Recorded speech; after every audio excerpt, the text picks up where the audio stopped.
বাংলাদেশ জাতীয়তাবাদী দল ঢাকাস্থ মতলব উত্তর ও দক্ষিণ উপজেলার সুধী সমাজ এবং সর্বস্তরের নেতাকর্মীদের অংশগ্রহণে এক মতবিনিময় সভা অনুষ্ঠিত হয়েছে।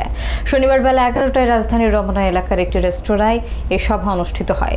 সভায় সভাপতিত্ব করেন বিশিষ্ট সমাজসেবক আলহাজ শাহজাহান শিকদার। মনিরুল ইসলাম মনিরের প্রতিবেদনে থাকছে বিস্তারিত। এতে প্রধান অতিথি হিসেবে বক্তব্য রাখেন বিএনপির কেন্দ্রীয় সদস্য চাঁদপুর 2 আসনে ধানের শীষের প্রার্থী আলহাজ ডক্টর মোহাম্মদ জালাল উদ্দিন।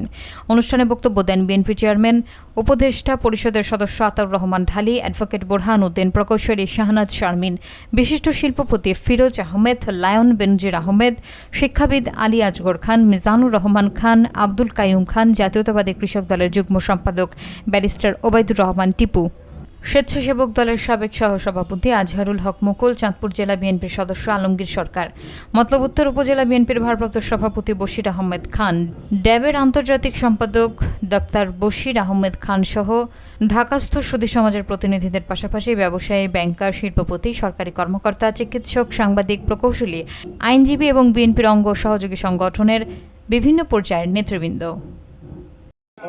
সবচেয়ে বড় সমস্যা হলো চাঁদাবাজ, দখলদারিত্ব, সন্ত্রাস এবং মাদকের সমস্যা।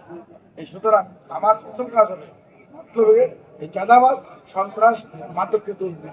সেকেন্ড কাজ হবে টাকার সাথে দূরত্বটাকে কমায় আনা।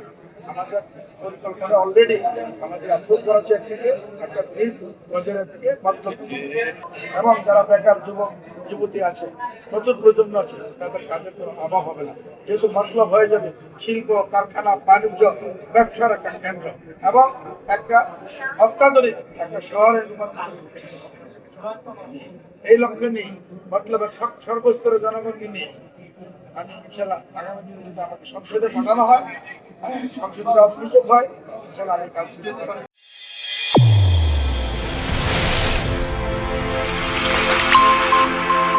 চ্যানেল A1 হৃদয় রেসপন্স।